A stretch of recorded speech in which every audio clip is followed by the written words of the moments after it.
Saturday to you. I thought I would just pop in here on YouTube and say, hello, how are you? Welcome to the heyBrownBerry channel. This is just a short vlog showing you a little bit of what's going on with my Saturday. In my lap here below the camera, I've got a project that I'm working on. This is just a quick sneak peek. I'd like to show it to you in better light, so I'll include some footage and some information about that project. It's Saturday, October 31st. Some folks are celebrating Halloween today in whatever way they can, and I am really tucking into a slow, peaceful day. It has been a very busy week. It has been a full week full of work things, good things, and I really enjoyed getting up very early this morning and having some quiet time. It's just me and my husband in the house now because our daughters are both at university and they are on campus about 3.5 hours from here. So most mornings are pretty quiet here. I do tend to wake up early though, so because I'm up before him, I get to just sink into a little quiet time. And this morning I was making plans about what I would do this Saturday. Those plans include casting on for a second sock. I'm going to finish a pair of my Pebbles and Pathways sock pattern. I have had the first sock completed for many, many months. A ridiculous number of months since I last finished it. And I'm ready to cast on for the second one and make it a pair. The yarn I'm using is a sock blank that was from EcoView Fiber Mill, and I naturally dyed that during a visit to Maria. She is Ninja Chickens out here on YouTube, and you can find many of her videos that cover natural dyeing. You may even see me in a couple of them. I'm going to cast on that sock because I really would like to have that pair complete. We just finished Socktober wrap-up. Denise at Earth Tones Girl. It's funny, we refer to people by their usernames like it's part of their name now, don't we? Denise is my dear friend, and she and I sort of bookended the month of October, what we like to call Socktober. We did a kickoff at the very beginning of the month through an IG Live, and yesterday, October 30th, we did a wrap-up. If you're interested in seeing us hang out together and talk about wrapping up Socktober, please go and find Denise on Instagram as Earth Tones Girl. She will have posted the full replay of that video, and we had a lot of fun closing out the month. But you know me, I am pretty much working on socks all year round, so casting on for a second sock today will be a very nice treat. I also decided to bake some bread. I have been bread baking more this year, as have many people from what I understand. It's been this kind of a worldwide response to varying degrees of social distancing and even lockdowns. Many people have been baking, and I definitely picked that back up again earlier this year. So today I just made a couple loaves, and I'll share with you a little bit of that process. I'm going to keep working on this project. As I said, I will include some video about it and some information to share it with you. I'm very excited to share it with you, so I hope you'll enjoy it, and I hope you enjoy this short visit with me. You can find me here 1 or 2 times a month. Most of the time I am just sharing what's going on in my world, but it's really so that I can continue a conversation with you. So feel free to comment down below. What are you working on? What have your weekly moments been like? What is November going to look like for you? I'm happy to have you here, and I'm sure I will see you again soon. Enjoy this footage.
Throughout the day today, I'm going to work on this project that I was talking about. It is actually by a friend of mine, Mina. Mina is the Knitting Expat on YouTube, and she is an incredible designer. She's actually come out with her first book of patterns. This book of patterns is called Cowls, a Colorwork source book and patterns inspired by Persia. And the first thing I'm going to tell you is I highly recommend that you find Knitting Expat on Instagram and look at Mina's recent post about this cowl collection. She talks about the inspiration for the patterns in this collection, and I love a design story. It's wonderful that she was able to come up with so many very workable colorwork designs, being inspired by the artisans of Persia who make gorgeous textiles and rugs. So I think I can show you here one of the posts that she shared recently. Shows you the variety. That's just a snapshot of the variety of colorwork patterns that Mina's made available by way of this book. And I was lucky enough to test knit to one of those patterns. And so I'm into the second half of my project. I decided to stash dive because the way this collection is set up, you can actually use any yarn, any weight of yarn, and even any amount of yarn. Mina has done so many calculations for you and has put so many options into the collection that it was easy for me to go to my stash, find a set of yarns I wanted to use, and start this project.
So as I said, today I'm working on the second half of the pattern. I'm actually introducing a third color. I started with a variegated yarn that I dyed myself. I actually started with a natural dye base on this yarn, and then I over dyed it with some acid dye to get the darker gray shades and tones. And because of this variegation, it just makes for a really interesting amount of color traveling through the cowl. The first contrast yarn that I used was a dark brown, and that's also a yarn that I dyed with some acid dye, and these are all deep stash sport weight yarns. And so the brown on top of this variegated worked out really well. And because of the inspiration photo within the pattern collection, I loved the idea of putting a lighter color into the cowl as well and just continuing the background color the same. So I started on a second section of the cowl. This represents about half of the length. And I'm going to continue knitting with this new yellow color, also dyed by me. That one was naturally dyed. And I'm going to continue with this yellow color, and you can see the difference now with the variegated as the background, and it just gives a different effect, but I think all the colors still go very well together.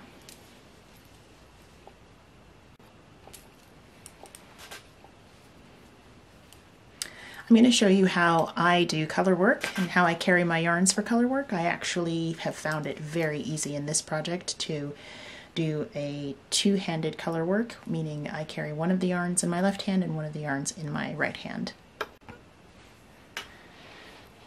So I chose the ram's horn pattern.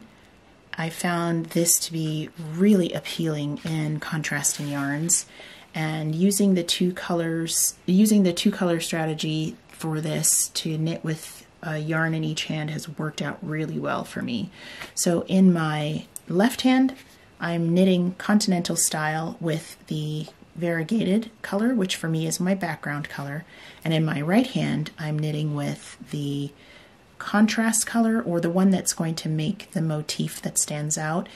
I'm knitting that in my right hand, carrying it English style.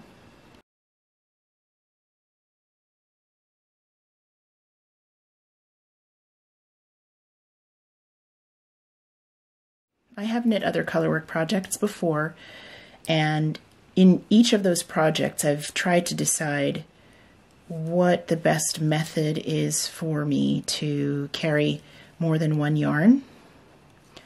And I've done several projects, well, I haven't knit a lot of color work, but I've done projects for colorwork knitting where I did all of the knitting with one hand, my right hand, and I would bring forward the color that I needed to make a stitch at the time, and then drop that one and pick it up and bring forward the next color that I needed. And that worked fine, but it was a bit slow and I never really found a good rhythm. With this project, knowing that I was going to be knitting for several inches, I really wanted to try using a skill that I've developed over time, which is being able to knit carrying the yarn in either hand.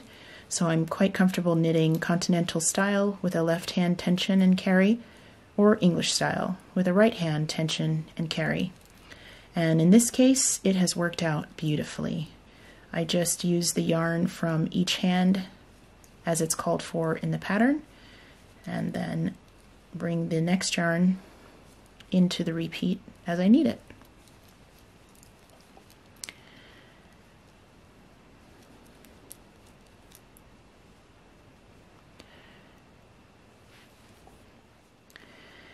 One of the recommendations that Mina makes in this pattern that I have found very helpful is she recommends that you put a stitch marker between repeats. So every certain number of stitches you put in a stitch marker to indicate the end of that repeat and the beginning of the next. I didn't used to do that with my color work, but I will be doing it from now on because it makes it so that if I make a mistake or I realize that I've knit using the wrong color, I'm usually only 1 or 2 repeats into that mistake and I can go back and fix it. It used to be that I would figure that out after completing an entire round or several rounds, and it's not impossible, but it's not impossible to fix, but it's not a lot of fun when you realize well down your knitting path that you've made a mistake. So having those stitch markers for each repeat, it's just a great way to check that you have the right colors within that small boundary.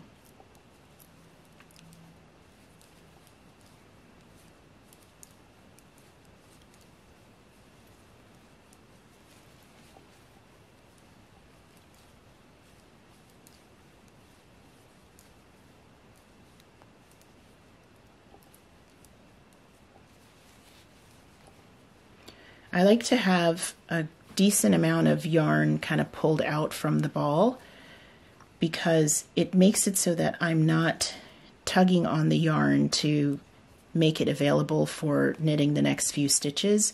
And I find that that's been better for my gauge or to create the fabric that I want that doesn't have a lot of puckering. This is coming out fairly smooth, and I know that when I soak block it, it's going to smooth out even more. I'm happy with the evenness of my floats on the wrong side. And I'll show you how I catch my floats for a longer repeat. Perfect example of what I was just talking about. There's a section here where I have 1 stitch in my background color and I really should have 2 stitches. And I'm within my 2 stitch markers when I found that out, so I'm just tinking or unknitting back to that first stitch in the background color, I'll do another one as I was supposed to, and then I can continue on. What happens is when I get to the stitch marker, I know that I'm supposed to have a certain number of stitches in one of the colors near the stitch marker, near the end of the repeat. And when I see that I don't have the number of stitches I expect, I know that somewhere back here I've made an error, and I go back and fix it. Because I have been getting up earlier this week, I decided that I would make this my morning knitting project, and that I would generally just start dedicating time to stitching before other things in the day took priority. I just wanted to set aside time, basically. And with a project like this, it's been easy for me to set kind of a marker for how much I wanted to do in each of those sit-down sessions. I'm able to complete a full repeat of the chart in not a lot of time. I mean, it's very easy knitting. I highly recommend it. Even if you're a newer colorwork knitter, there are patterns in here that have repeats that are short and easy to accomplish. And so for me to set aside time each day has meant that I give myself the goal of completing one repeat or two based on how much time I have between waking up and starting my first work tasks for the day. And that's worked out really well. So really the lesson for me is just I can make time for things if I set realistic targets for what I want to accomplish in a period of time. I think it's easy to kind of sink into a feeling of constant busyness, and I even make statements about not having enough time, and I'm trying to reframe and rephrase that, not just for my making, but of course it comes up with project work.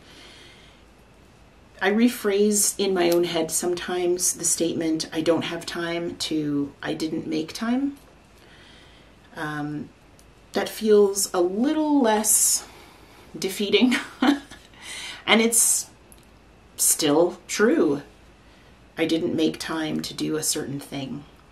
Making time for one thing does often mean taking time away from something else. That's just how life is, right? And I'm trying in my language, even in my internal messaging, to shift that. And yeah, when I am able to make time for something, it does feel good.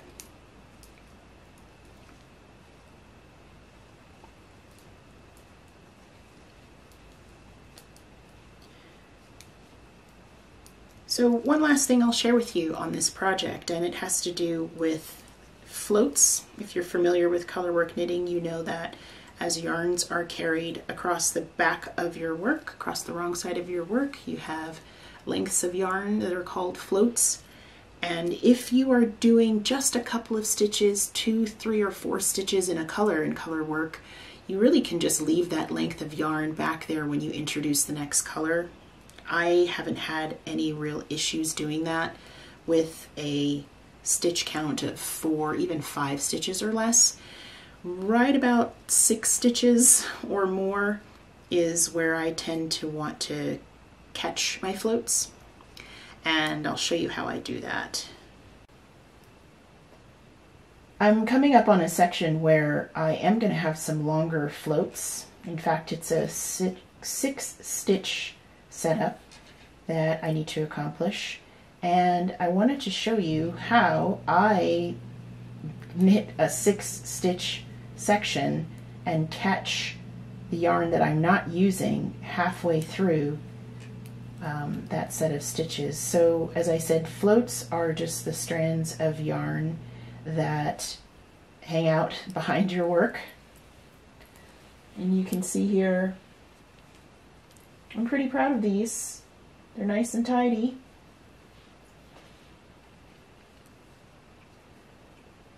And in this project, I'm thankful that there aren't a lot of long floats to be had because of using one color for many stitches. So I'll just show you what I do. If I have something like 6 stitches that I need to do in one color. In this case, it's going to be my background color. I tend to catch my contrast color, or the second color, about halfway through that 6-stitch section. It's really hard to say. I catch that contrasting yarn about halfway through so that it's ready for use when its turn comes around again, and I don't have a long float at the back from having done all 6 stitches in the other yarn without catching. So I'll just show you how I do that. I tend to catch the second yarn about halfway through. So in this case, 3 stitches are knit in the color I need to use. I'm just going to pass my repeat marker over. And before I catch this second yarn, I start the next stitch that I'm about to do in the background color. And then I just use my fingers, come a little closer, to bring the yarn I'm not using over top of the yarn I am using, and then I reach for that background color that I want to make a stitch with. And what that does is it just catches a piece of this yarn. It doesn't make any of the yellow appear on the front. I'm still just looking at my background color. So that's really stitch number 4 in this set of 6. And then I knit the other 2. And then my yellow yarn is that much closer to begin its turn to do the next number of stitches in that yarn. So I'll show you that again. I knit half of the stitches that I need in the current color. I begin to knit the next stitch in the current color, but before I complete it, I just use my finger to bring this color over, the one I want to catch, and then I grab hold of the working yarn that I'm using for that 4th stitch. Then I just do a couple more to finish out the 6. And so I catch a much shorter float of the yellow by kind of wrapping it over the working yarn halfway through. I hope that makes sense. I am not an expert colorwork knitter, and I don't even consider that a kind of a tutorial. I'm just showing you a way that has worked for me, and it's specific to this two-handed carry situation. This is the easiest way that I can kind of manipulate the yarn. I'm sure there are other things you could do to cross it over or to catch it, but that works well for me. And going about halfway through the 6 stitches seems to make a decent size float and doesn't cause me any long loops at the back. I hope that's helpful to you if you're doing any color work or if you're considering buying Mina's cowl collection. I hope you do.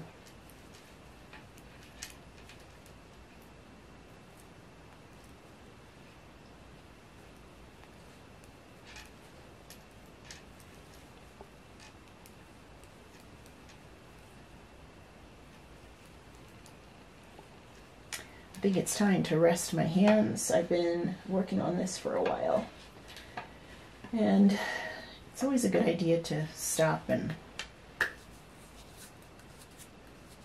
be kind to our tools.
The other project that I talked about that I'm going to work on today is making a match for this sock. This is my Pebbles and Pathways sock pattern, my very first pattern that I ever released publicly.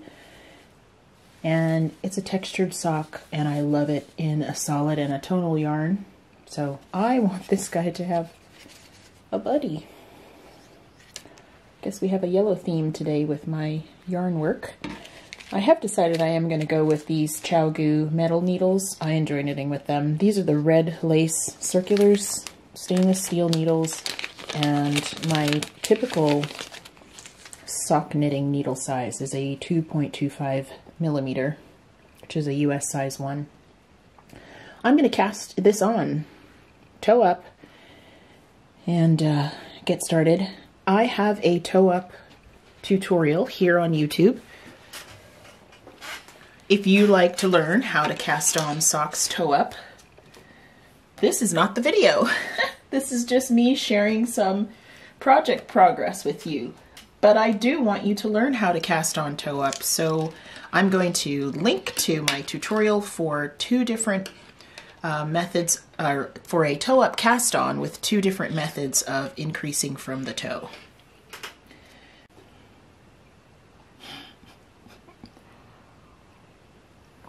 I wouldn't say that I need coffee for this. It's not that there's a difficulty level that requires caffeination. I just really enjoy a mid-morning hot beverage, usually coffee, and I thought before I get started on this toe cast on, I would heat up this morning's brew.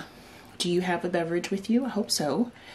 I don't like when the coffee gets cold, so I'm not a person who like sits down each time I do a podcast with a beverage in a cup, because I know that it'll get cold by the time I finish running my mouth. So this is just something I wanted to have and thought, you know, before I cast this on, I could sit for a couple minutes and sip on it and actually finish it. Mm-hmm.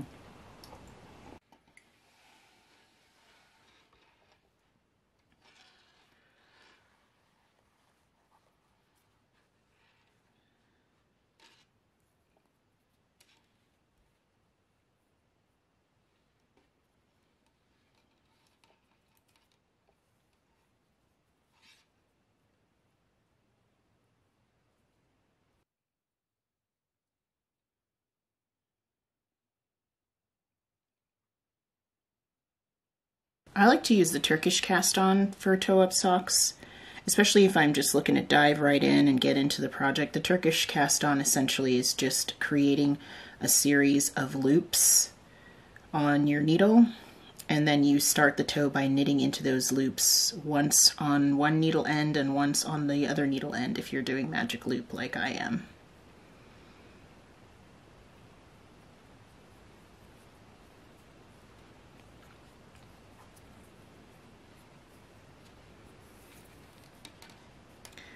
I love it for its simplicity.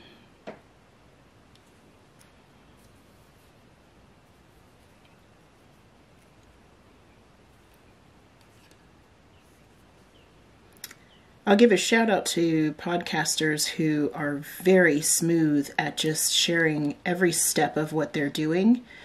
I have done that today in a way that I don't normally, where I just thought of little things I would want you to see in mid-process. Baking bread and knitting on my cowl and now casting on this sock. And it's not easy to set the camera up just so that you can be part of what's happening. It's not easy for me because it's new to me. And there are even steps that I didn't include because I just did the step. I didn't film it, and that's fine. This is not an apology. This is just me acknowledging that there are people who do that really well, and I see more and more studio vlogs and other vlog style videos coming out where people really are bringing us into their space and showing us each of their movements throughout a day or a week, and I just want to shout out those folks. I want them to know that little old me sincerely appreciates it, especially as I try to do a little bit of it as a way to connect with all of you. Some great podcasts out there. I hope that it's offering you really good company. I am thankful for the internet. It has broadened my circle. It has helped me with learning, and I'm thankful for that.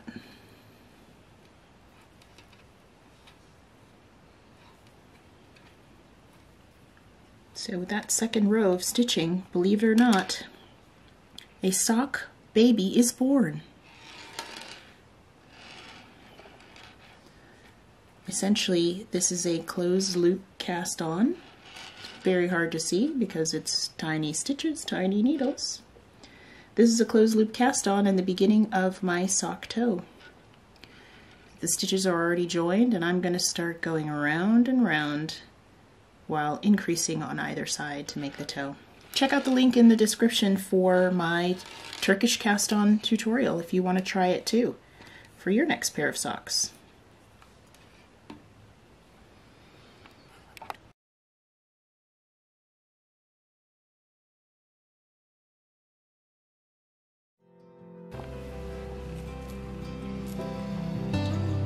I love spending time with you. I say that every time because it's always true.